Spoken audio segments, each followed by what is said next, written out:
Welcome to the Counselling Tutor Podcast, the must-listen-to podcast for students of counselling and psychotherapy. Here are your hosts, Rory Lees-Oakes and Ken Kelly.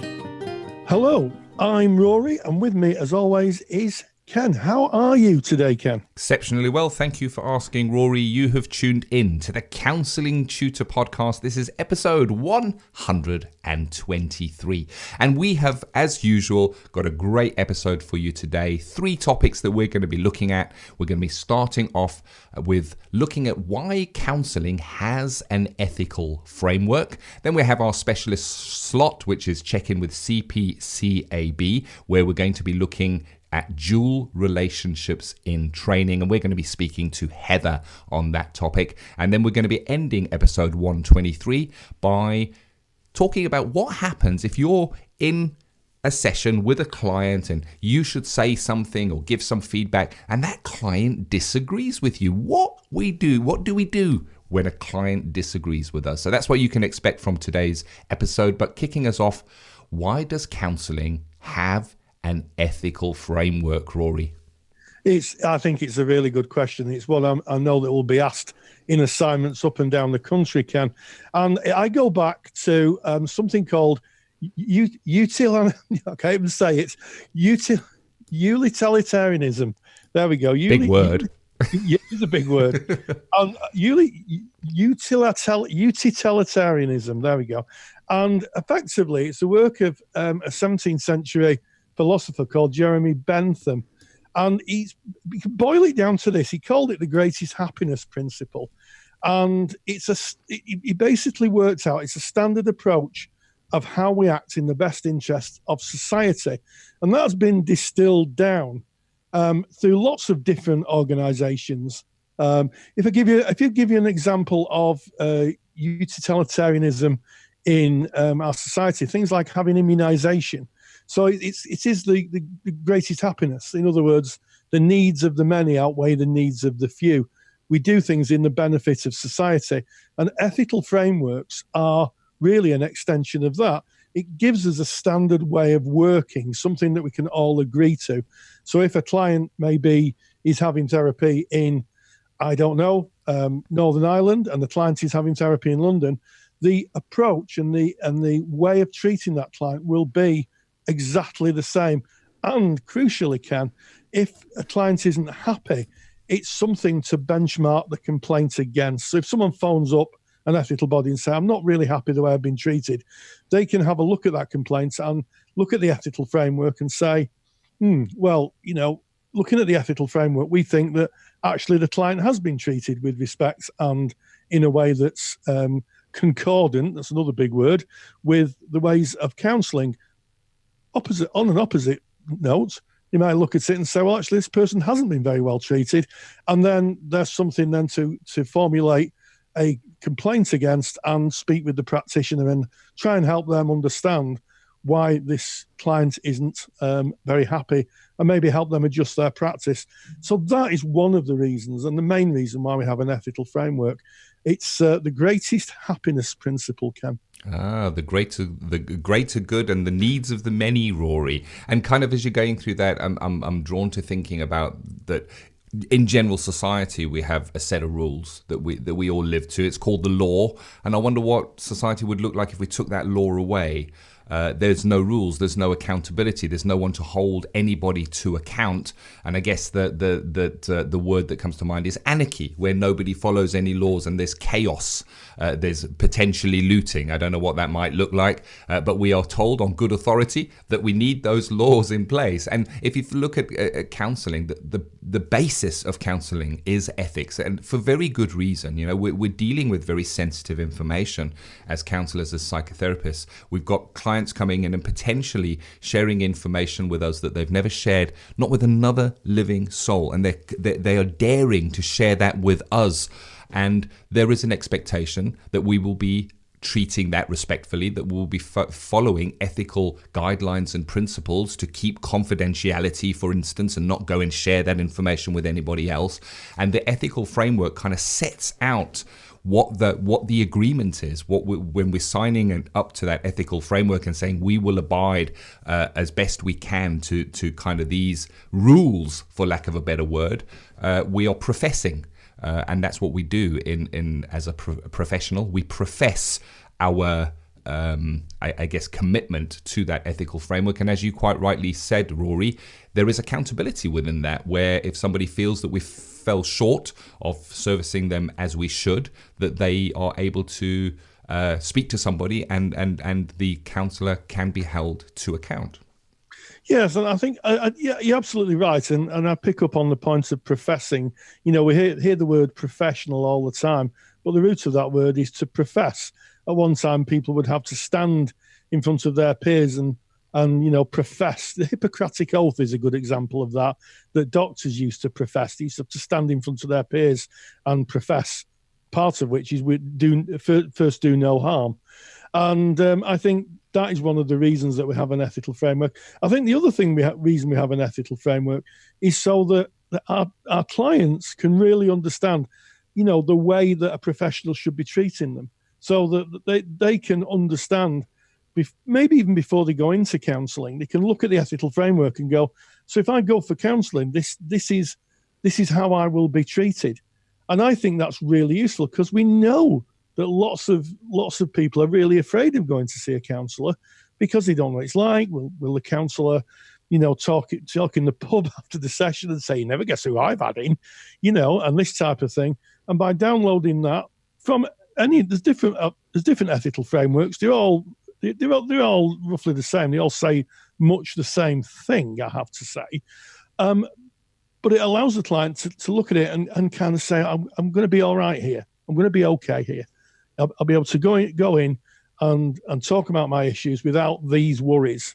And I think that's a really good thing, which is why, of course, they're available to the public. You can download them. If you're a member of the public, you can download them before you choose to go for therapy. And looking, counselling, psychotherapy, ethical framework is a living document in that it changes and it is updated as new research comes to light, as new ideas, new ways of working come to light. As I guess, if as new complaints come in and they're kind of weighed up, they're added to the ethical framework to kind of prevent that from happening again. And here in the UK, the British Association for Counselling and Psychotherapy updated their framework in 2018. That was a massive update, and I have no doubt that as we go forward in the future, that will update again.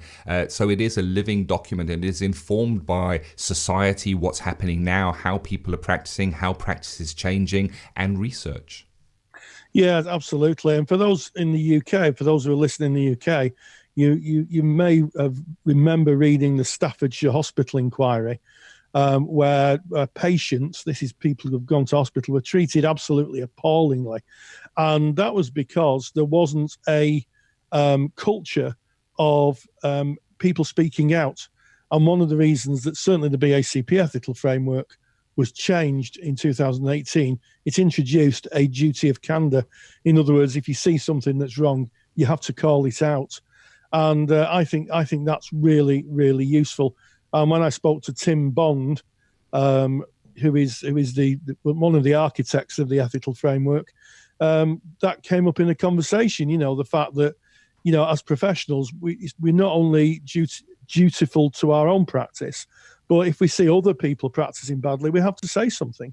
We do. We have to call it out. Whether we take a colleague on one side and say, "Look, I'm not sure this is the right approach," or in certain cases, we have to report it. 100%. And I think that quite often the ethical framework is something that is looked at during studies because we have to write about it in our assignments, and then it's placed in a drawer and not looked at again, maybe for years. However, the ethical framework calls for us. So one of the requests in the ethical framework, it calls for us to revisit the ethical framework in supervision at least once a year. So any good supervisor should be referring back to the ethical framework on a regular basis, pulling it out from time to time, revisiting parts of the ethical framework. And if you are listening to this and you maybe out there and you've been in practice for some time and you haven't looked at the ethical framework for a while, I encourage you to go to whoever it is that holds your ethical framework and download it and have a read of it and put it next to your bed and look at it often. I know you do, Rory. There's not seldom a day that goes past that you do not quote from the ethical framework, Rory. Absolutely, Ken. In our house, we speak of little else. And, ethical frameworks and tea. Yes, I have a copy here, and you make a very, very good point, Ken, about supervisors. As a supervisor myself, I have supervisees, and hello if you happen to be a supervisor who's listening, hello to you. And they will tell you that certainly in my supervision practice, the reference to the ethical framework comes up, not in every supervision session, but you'd be surprised how often I say, so let's have a look at the ethical framework. And one of my stock phrases is, here is where you could find yourself in difficulty. 100%. I say that, Another challenge for our qualified counsellors out there is, do you make the ethical framework available for your clients? Is it mentioned in your contract that you work to an ethical framework? And if so, do you have a copy on hand that you can give that client if they should say, what is this? Can I have a look at this? So that the onus is on us as the counsellor to say, yes, here it is. I have a copy for you. Of course I do, rather than to say, oh, you can go and download that from a website.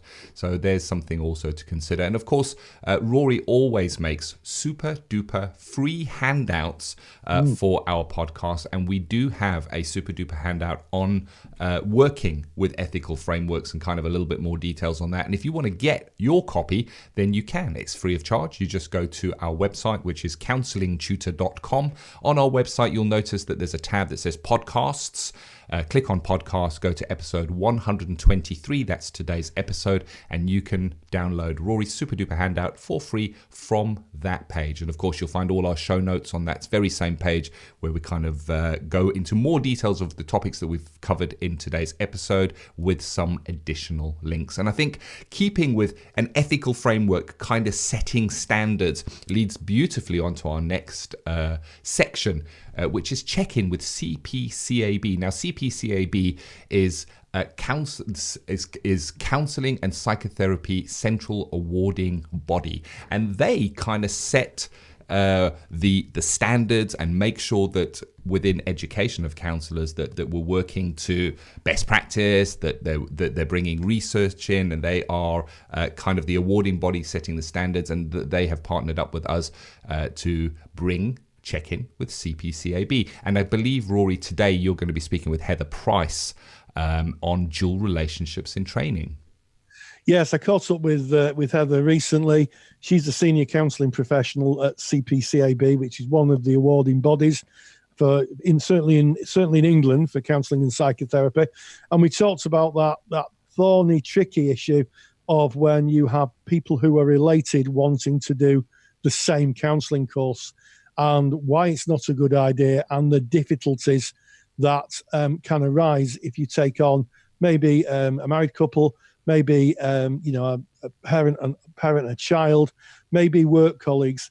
It can be a source of great difficulty, and it can really, really affect the group dynamic and also the people involved's personal growth. Let's check in with CPCAB. Check in with CPCAB. So we welcome Heather, and Heather is going to be speaking about dual relationships in the training group. Well, so welcome, Heather. Thank you very much, Rory. Hi. And it's interesting, isn't it? Because sometimes as trainers, we find ourselves, we may have somebody who's related in training, Yeah. or we may very well discover that there's two colleagues. I've had people who've been colleagues. They didn't know they were attending the same training, and they walk through the door, and there's that look of, oh my gosh. And that can be tricky to handle for a trainer, can't it? Yes, it can be.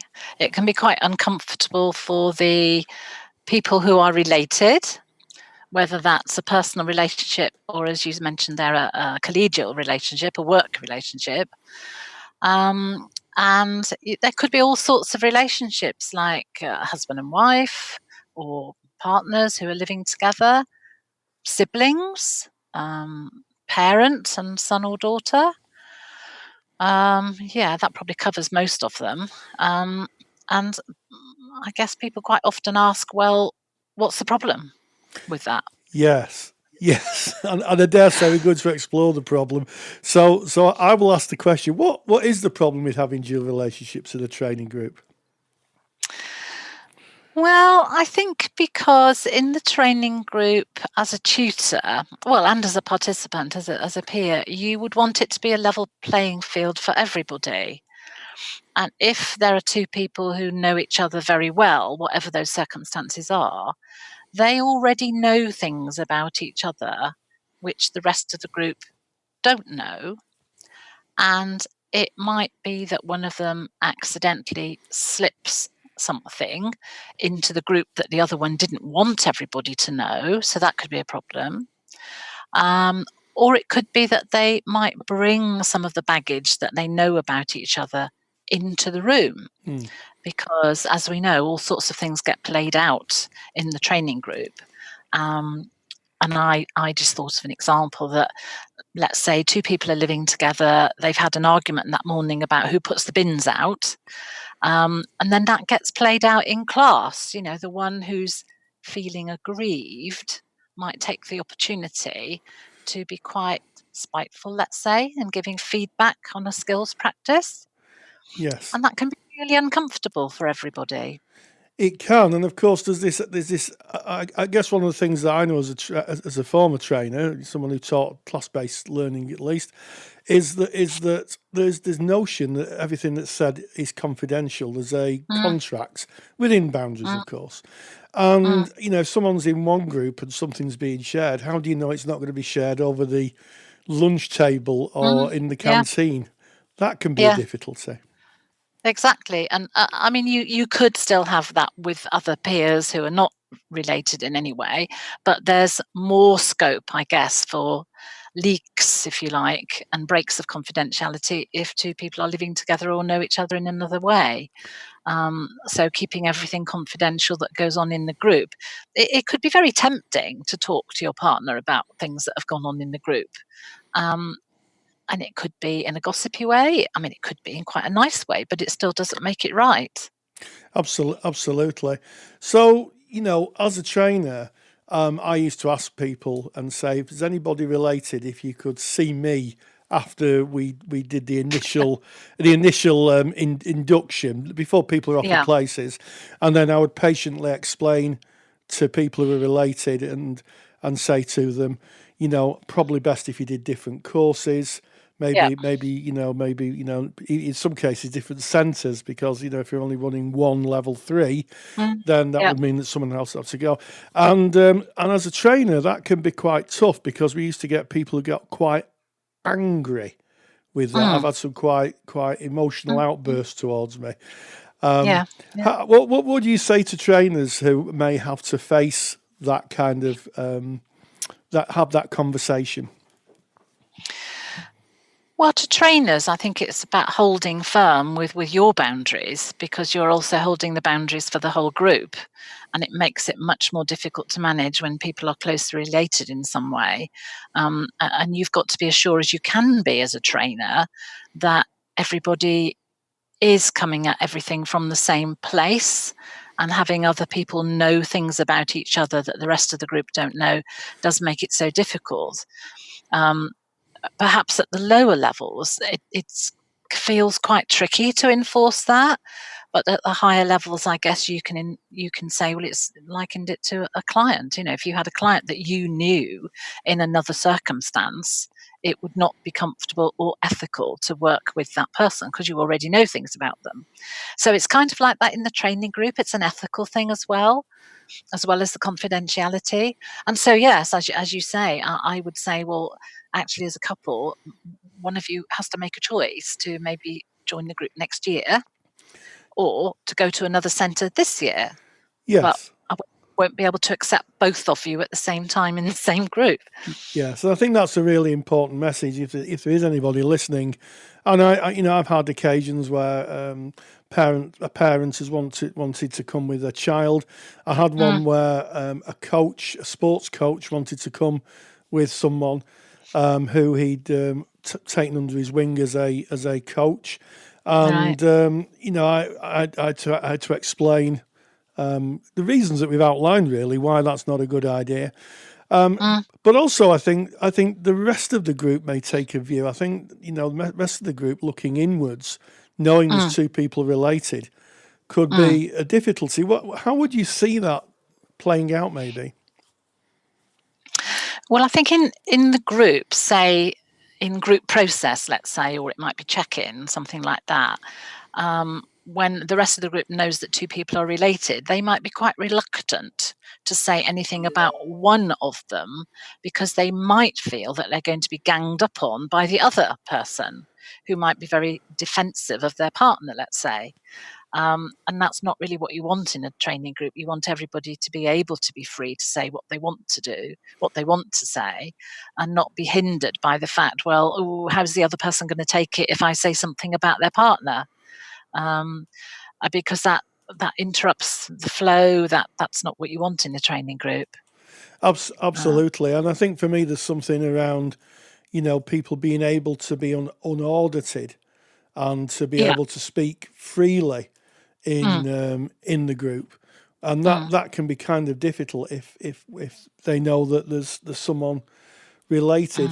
So the strong message, I guess, that you're sending out is if you want to accompany your partner, child, work colleague to a counselling course, would be not to, maybe.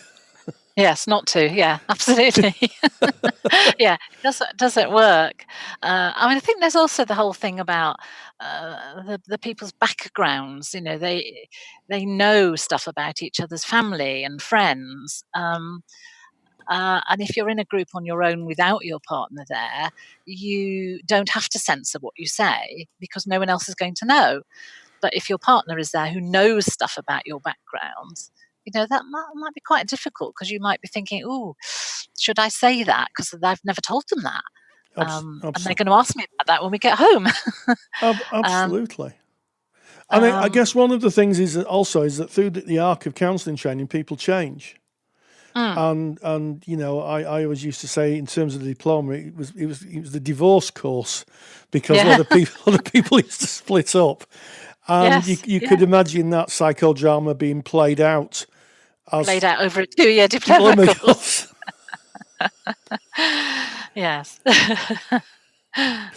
So I think that is a wonderful outline, Heather, of why, if you're thinking of going for all the right reasons with maybe a child or maybe with a parent or a partner or work colleague, some of the reasons why you're not going to get the best out of your training, and also everybody else isn't going to get the best out of training. And I guess tutors will be aware of this and will actively stop people who are in another relationship being in a cohort.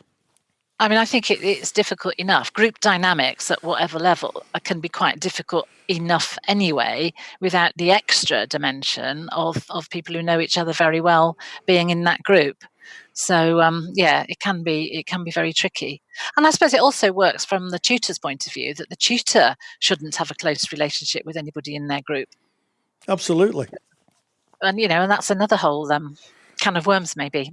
Yes, well, maybe that's for another podcast, but another day. Yes, another day. But I think that's a fascinating insight, and I hope will reinforce maybe some of the decisions that some of the people listening have had to hear if they've attended with someone they know. So, Heather, thank you very much. Check-in with CPCAB is proudly sponsored by CPCAB, the only awarding body run by counsellors for counsellors. To learn more about CPCAB qualifications and to get more detailed information on today's podcast topic, visit cpcab.co.uk. Well, there you have it, those dual relationships. It's tricky, isn't it, Rory?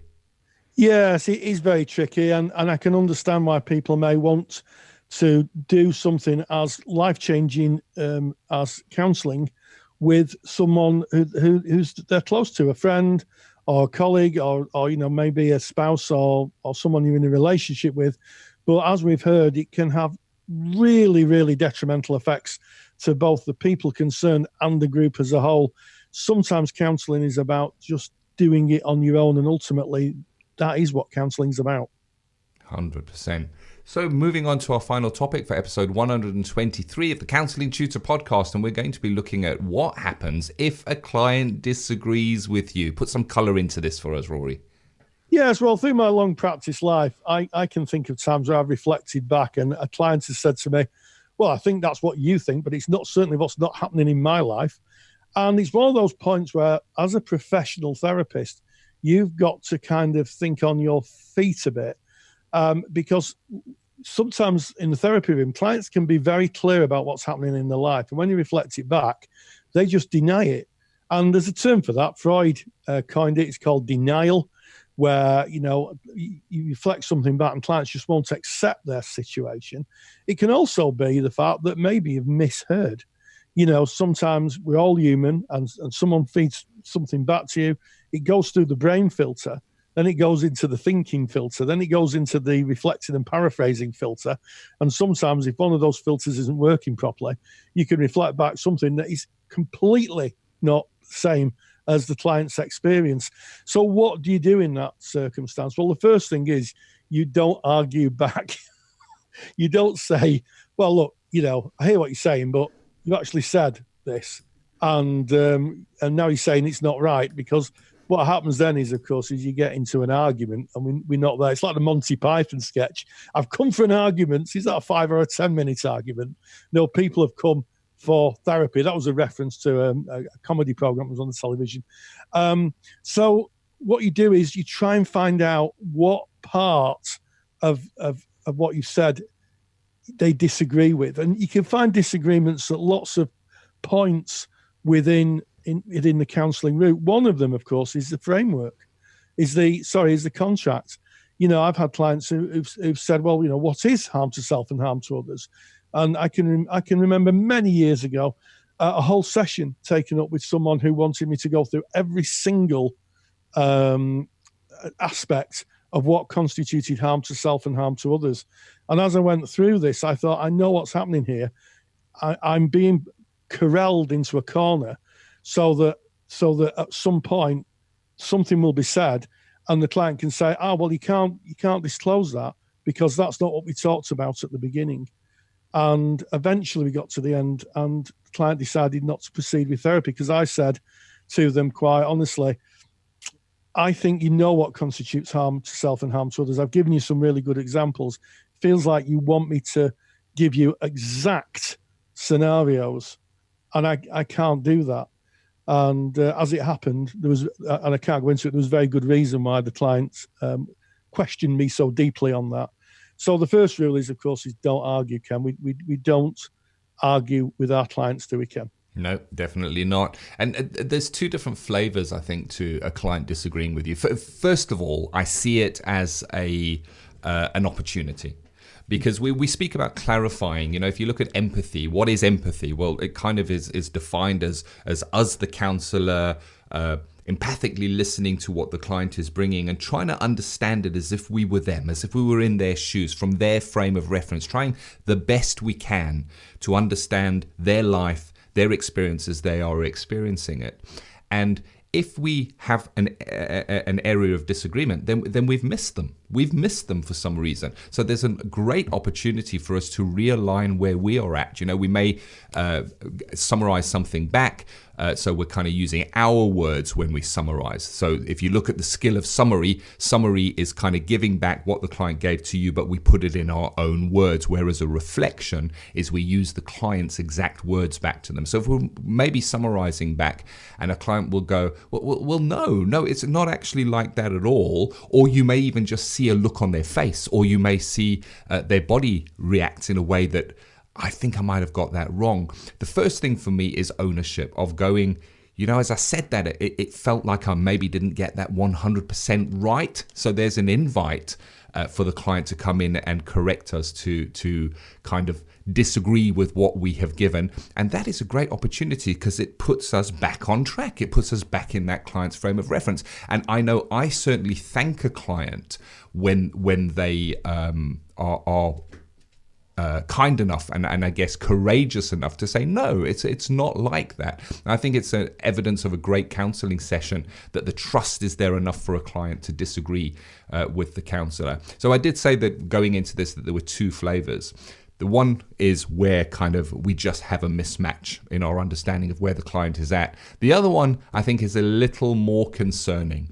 And it is if we as the counsellor are bringing our own frame of reference, we're bringing our own stuff in, we're bringing our own transference into the relationship where we're not hearing them properly because the relationship has been contaminated with our stuff. So we're bringing our own stuff in.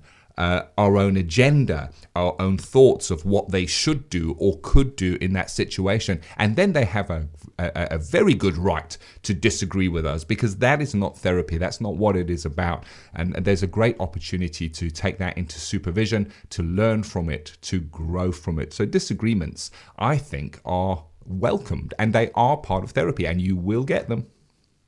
You will do. And the other thing is, of course, is that sometimes, and you see this when you practiced a bit, clients can disagree with themselves. So if a client disagrees with you, is it they're disagreeing with you or are they disagreeing with yourself? Is that disagreement the sign of an inner conflict?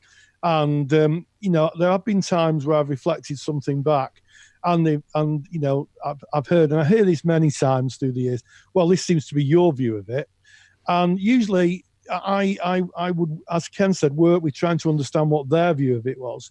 But occasionally, a client might come to the end of the session and go, you know what you said earlier? And I go, yep. And they go, actually, I think you're right. I think you're right. Yeah. And it's all about being curious, but being gentle, not being the proverbial bull in the china shop. Sometimes our client incongruencies are stark. They're like someone in a dark room with a big lantern. They're that bright, you can see them. But the client can't. And I think that what that client doesn't want is a bull in a china shop therapist who says, that's what you said. Why are you in denial? I think it's about allowing the client the autonomy, and there we just go back to our ethical frameworks, the autonomy to be able to disagree with their own incongruence. In other words, they can say one thing and mean another, and that's fine because that's up to them. But sometimes they come to those conclusions themselves. They actually come to the end of the session and go, actually, I've been denying this, haven't I? And usually I accept and work with that with a great deal of grace. I don't say, there you go, I was right, told you so. I'm the therapist. I say, is that how you feel? And they go, yes. And I'll leave it there. So I think the parting with this is just be gentle. And that the word that you said there that really jumped out for me, Rory, is incongruence. And if we look to the theory of Carl Rogers, he mentions 6 conditions that are necessary for therapeutic progression, I guess. And one of them is that we the counsellor are congruent. So we're kind of transparent, that we feel inside, we show outside, and there is a match in that. But it also states that the client is incongruent. In other words, that they do have a mismatch. That is happening inside is not necessarily how they present outside. There'll be a mismatch or an incongruence in that. And very, very often, as you say, Rory, the incongruence can show in the disagreement. And I can use here an example of a direct reflection. So direct reflection is when the client says a certain phrase or statement or sentence, and you as the counsellor, you say back to them exactly what they just said to you. You say it back to them, you reflect it without kind of any distortion whatsoever. It's their very words said back to them. And even in that, you can get that disagreement. So I'll just use an example. Oh, this has been going on for so long now. I don't think I can bear it anymore. I just want to get out of this relationship and start afresh. And then you might reflect back and say, I just want to get out of this relationship and start afresh. And the client can come in and go, no, I don't want to leave him. And there's the incongruence. There it is. That's their very own words that they're disagreeing with, as you said there, Rory. And that is the incongruence that we work with in counselling. It is there. We're told by the theory that it is there, and we work with that. And we cannot force incongruence to congruence. It is not our job to go, but you just said. It's for the client to receive that themselves. They will find their own way. We have to trust that us just being there and facilitating that relationship, they will find their own way to congruence from that incongruence. As you quite rightly said, Rory, getting to the end of the session and then going, actually, you know what, thinking about that, you're right. Yeah. So there it is. Interesting episode. And that was episode 123, Counselling Tutor Podcast. We started off by speaking about why we have an ethical framework in counselling. Check in with CPCAB, Dual Relationships. Thank you to Heather Price from CPCAB for that topic. And thank you to you, Rory, of course, for facilitating that. And ending off our topic today with what happens if a client disagrees with you. And hey, stay grounded and stay safe. Take the stress out of your counselling studies and get the support of Rory and I by joining us in the Counselling Study Resource. Counselling Study Resource, or CSR for short, is the world's most comprehensive assignment guidance and study support resource for students just like you of counselling and psychotherapy. See how Counselling Study Resource can help you. Visit counsellingtutor.com. That's counsellingtutor.com. Thank you for listening to the Counselling Tutor Podcast. Find the show notes for this episode on our website at www.counsellingtutor.com.